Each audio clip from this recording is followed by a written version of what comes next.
അതിനിടെ എല്ലാവരും കാത്തിരിക്കുന്നൊരു കാര്യമുണ്ട് കേട്ടോ. KSRTCയിലെ വനിതകൾക്ക് അനുവദിക്കാൻ പോകുന്ന സൗജന്യ യാത്ര അത് ഇന്നു മുതൽ വരും എന്നുള്ളതിലാണ് എല്ലാവരും ചോദിക്കുന്നത്. ആരും മുഖ്യമന്ത്രിയായി നമുക്ക് വിഷയമൊന്നുമില്ല. പക്ഷേ KSRTCയിൽ ആർക്ക് സൗജന്യ യാത്ര?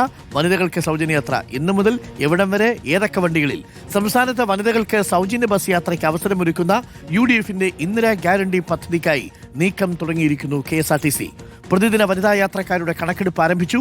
ഇന്നു മുതൽ KSRTC ബസ്സുകളിൽ ജെൻഡർ ടിക്കറ്റിംഗ് സംവിധാനം പ്രാബല്യത്തിൽ വരും. മെയ് 15-ാം തീയതിയോടെ പദ്ധതി പ്രഖ്യാപിക്കാനാണ് ഇപ്പോഴത്തെ നീക്കം.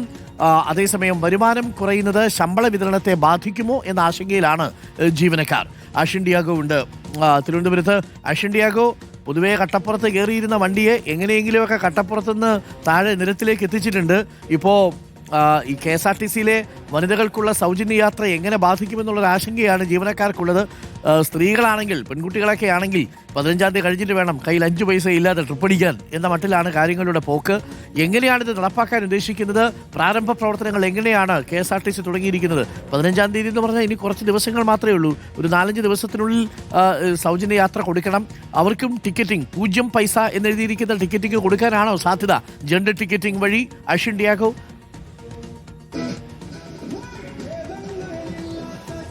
Arun, very good morning.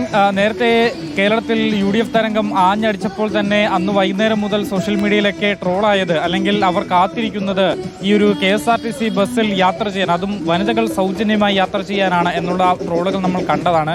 നിലവിലിപ്പോൾ അതിന്റെ പ്രാഥമിക ഘട്ടത്തിൽ, ആദ്യഘട്ടത്തിൽ KSRTC നടപടികൾ തുടങ്ങിയിട്ടുണ്ട് എന്നുള്ളതാണ്. ആദ്യം തന്നെ ജെൻഡർ ടിക്കറ്റിംഗ് വഴി എത്ര യാത്രക്കാരാണ്, പ്രത്യേകിച്ച് വനിതാ യാത്രക്കാരാണ് ഒരു ദിവസം ബസ്സിൽ കയറുന്നത്, ഈ ആളുകൾ മാറി നിൽക്കുമ്പോൾ ബാക്കിയുള്ളവർ ടിക്കറ്റ് വരുമാനത്തിൽ നിന്ന് മാത്രം എത്ര രൂപ കിട്ടും, KSRTCയെ ഇത് സാമ്പത്തികമായി എങ്ങനെയൊക്കെ പ്രതിപാദിക്കും എന്നടക്കമുള്ള കാര്യങ്ങൾ മനസ്സിലാക്കുന്നതിന് വേണ്ടിയിട്ടാണ് നിലവിലിപ്പോൾ KSRTCയിലെ വനിതാ യാത്രക്കാരുടെ എണ്ണം അളക്കുന്നത്. പ്രതിദിനം 29 ലക്ഷം യാത്രക്കാരാണ് ഒരു ദിവസം മാത്രം KSRTC ആശ്രയിക്കുന്നത്.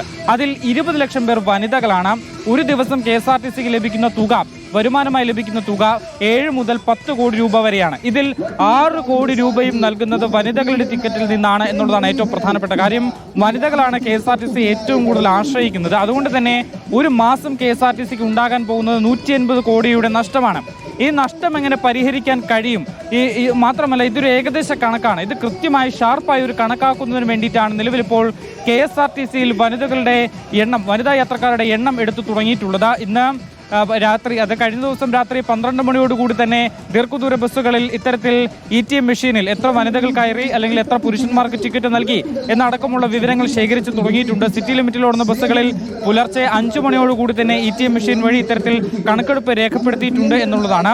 ജെൻഡർ ടിക്കറ്റിംഗ് മുഖേനയാണ് ഇത്തരത്തിൽ കണക്കെടുപ്പ് നടത്തുന്നത്. ജെൻഡർ ടിക്കറ്റിംഗ് എന്ന് പറയുമ്പോൾ ബസ്സിൽ കയറുന്ന ഒരു വ്യക്തി, ആ യാത്രക്കാരൻ സ്ത്രീയാണോ, പുരുഷനാണോ, ട്രാൻസ്ജെൻഡർ ആണോ, ഈ 3 വിഭാഗത്തിൽപ്പെട്ട ആളാണോ എന്ന് മനസ്സിലാക്കി ടിക്കറ്റ് നൽകുന്നതിനെയാണ് പറയുന്നത്. ഇതിനാവശ്യമായ സോഫ്റ്റ്വെയർ മാറ്റങ്ങളെല്ലാം ETM മെഷീനിൽ അത് ചെയ്തിട്ടുമുണ്ട്. മാത്രമല്ല, അതിൻ്റെ ഒരു പ്രത്യേക പരിശീലനം കണ്ടക്ടർമാർക്ക് നൽകിയിട്ടുമുണ്ട്. എന്തായാലും 15-ാം തീയതി, അതായത് UDF അധികാരത്തിൽ വന്ന ആദ്യ മന്ത്രിസഭാ യോഗത്തിൽ തന്നെ ഇത് സംബന്ധിച്ച് തീരുമാനമുണ്ടാകും എന്നുള്ളതാണ് പ്രതീക്ഷിക്കുന്നത്. അതിന് മുന്നോടിയായി എത്രത്തോളം നഷ്ടം കോർപ്പറേഷൻ ഉണ്ടാകും എന്ന് കൃത്യമായി കണക്കെടുക്കുന്നതിന് വേണ്ടിയാണ് നിലവിലിപ്പോൾ KSRTC നടപടി തുടങ്ങിയിട്ടുള്ളത്. അരുൺ. Okay, thank U.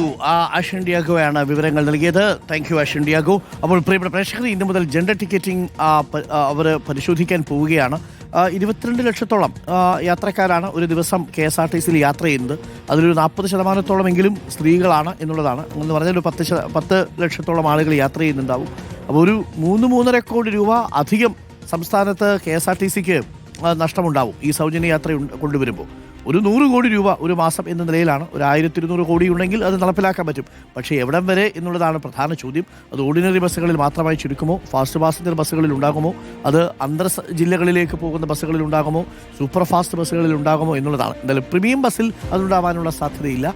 അതിൽ തൊട്ട് താഴെയുള്ള ബസ്സുകളിൽ എവിടം വരെ എന്നുള്ളതാണ്.